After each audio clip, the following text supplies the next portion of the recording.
गोवर्धन दयो उठा। ये तो वृषभान किशोरी राधे की कृपा है। भगवान ने ऐसे गिरिराज को स्थापित किया। अब गोपाष्टमी आई तो भगवान ने सर्वप्रथम गौचारण लीला प्रारंभ की, क्योंकि भगवान को राम के समय का संकल्प पूरा करना था। जब जब कोई सरकार आती है तो आने के पहले वो अपना मैंडेट देती है कि अगर इस बार हम सत्ता में आए, आप हमें सत्ता में लाए, तो हम इतनी इतनी योजनाएं जनता तक भेजेंगे। राम जी भी जब त्रेता में आने लगे तो राम जी ने 4 वादे जनता से किए कि मैं त्रेता में आऊंगा तो 4 काम करूंगा। कौन कौन से? विप्र, धेनु, सुर, संत, हित, लीन, मनुज, अवतार। 4 ही बातें हैं ना में घोषणा पत्र में। राम जी ने 3 काम बड़े अच्छे से करे। रावण मार दो, पृथ्वी पाप से मुक्त हो गई, बाहर से। ब्राह्मणों की रक्षा की, संतों की रक्षा की, पर चौथा काम राम जी नहीं कर पा रहे हैं, गौ सेवा। और उसका कारण यह नहीं कि राम जी करना नहीं चाहते, करना चाहते हैं पर कर नहीं पा रहे। कारण यह था, एक बात से समझना, अगर कोई बड़े से पावरफुल व्यक्ति का बंगला हो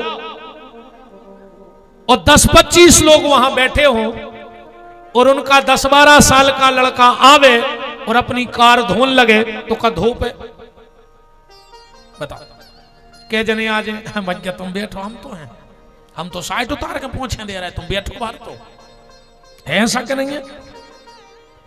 जब यहां कोई पावरफुल व्यक्ति का बेटा 10 लोगों के सामने अपनी कार नहीं धो सकता, तो उस वक्त चक्रवर्ती सम्राट महाराज दशरथ का बेटा, अयोध्या का भावी राजा, जब गौशाला के लिए चारा लेके दौड़ता तो हजारों नौकर दौड़ पड़ते थे कि आप बैठो हम तो हैं, आप बैठो हम तो हैं। राम जी ने कहा रुक जाओ, अगर मेरा ये राजपद मुझे गौ सेवा में बाधक हो रहा है तो त्रेता में द्वापर को मैंडेट तैयार करवा दो। राम जी ने उताई बोले ये बार नहीं कर पा रहे, जनता हमें क्षमा करे, पर अगली बार को भी मेरा घोषणा पत्र है, मैं फिर आऊंगा सत्ता में, बार बार आऊंगा।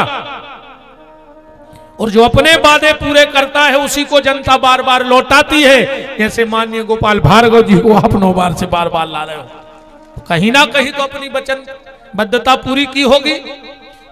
ऐसे ही राम जी ने एक समय में पद पे रहते हुए अगली बेर की घोषणा कर दी, मुझे अपने आप पे विश्वास है कि जनता मुझे फिर बुलाएगी, चुनेगी, तो मैं ये काम करूंगा।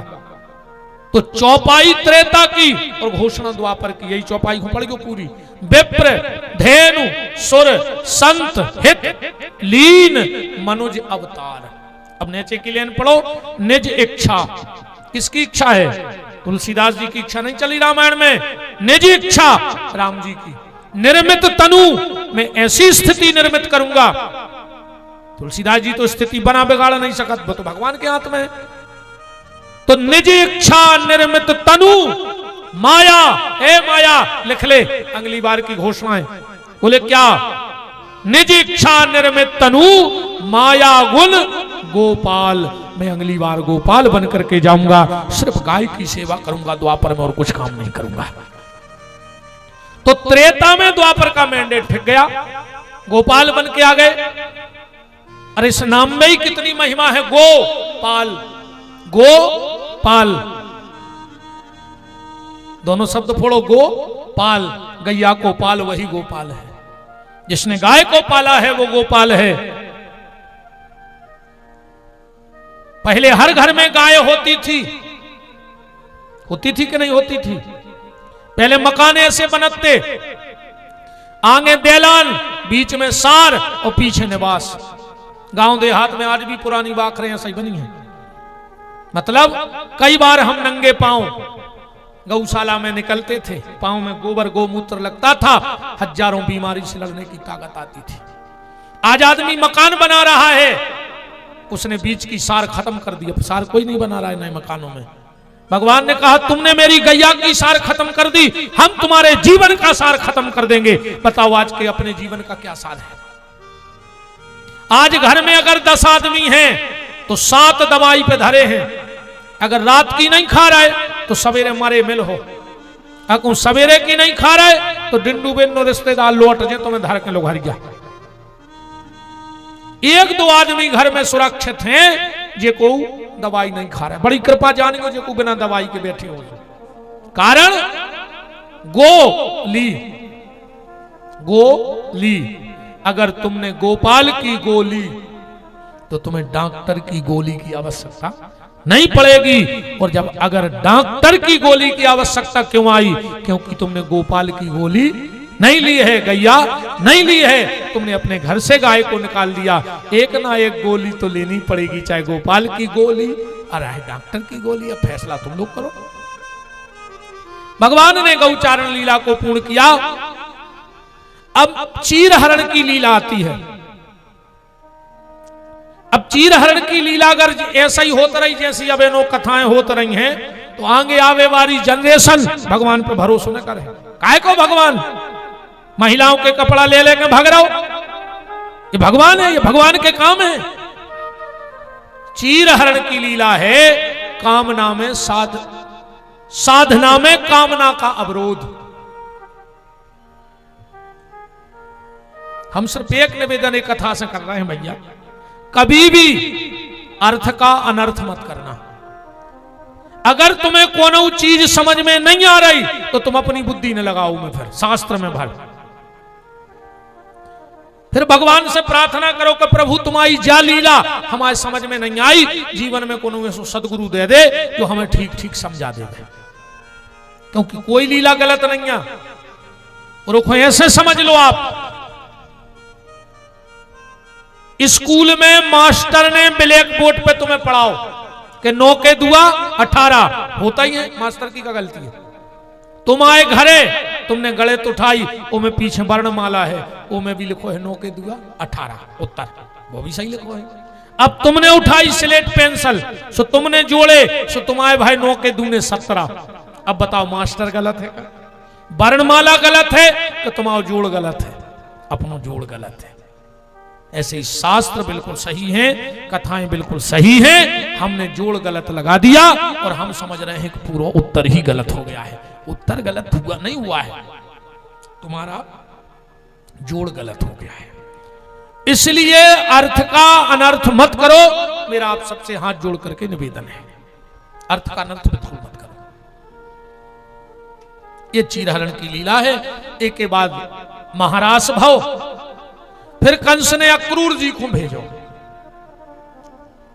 कंस ने अबे तक जितने भेजे थे क्रूर, पूतना, अघासुर, बकासुर, सब क्रूर।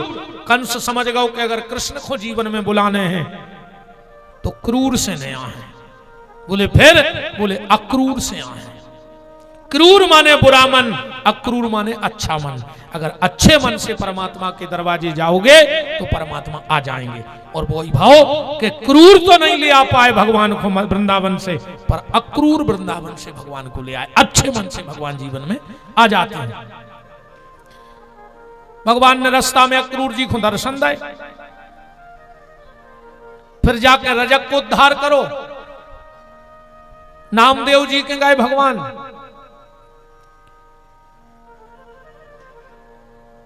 एक भी तना समझ लिया बात को। भगवान पहुंचे घाट पे, श्री दामा से बोले कि श्री दामा जो हमारे मम्मा को गाँव आए। श्री दामा बोलो सगे के मैंने लगार फगार के, हरे के लगो राजा सगो मम्मा आया अपनो। श्री दामा बोलो दारी के पहले बता सके कि मम्मा को गाँव आए, हमारे भी अच्छे सज धज के आते। भगवान बोले सुतई बनवा जरा जुगाड़ मम्मा को गाँव, चलो कपड़ा लुवा दें। पहुंचे घाट पे, भगवान बोले मम्मा, रजक धोरा कपड़ा। बोलो काय के मम्मा? अरे भगवान बोले ऐसा ही होत है, गांव में एक मम्मा तो गांव भर के मम्मा। भाई गांव देहात में ऐसे नहीं चला कि एक अगर वो गांव में मम्मा है तो पूरे गांव से मम्मा कहते, वो गांव के फूफा तो जो को मिलो वो फूफा। रजक बोलो तुम हमें जानत नहीं आ? बोले काय? बोले हम कंस के आदमी आए। भगवान बोले पहले हम आदमी को ढूंढ रहे, भज जाए तो हम बाद में निपटे हैं, पहले तो हम आदमी ढूंढ रहे। कैसे आदमी ज्यादा होत, कबू कबू ऐसे होत भी है, कब भज्जा को पता ही नहीं हुए कि क्या हो रहा हो। और आदमी बिल्कुल आदमी बने फिर रहा कि हम उनके आदमी आए, वो भज जाए, पता ही नहीं कि क्या कर रहा वो आदमी। अच्छा वो को भी कारण है, सांप और बिच्छू। बिच्छू में कितो सो जहर रहते, तो सो मन वो 24 घंटा डंके सो लाए फिराते, वो बताऊ थे कि हम में जहर है, सो जी आए भज जा के आदमी।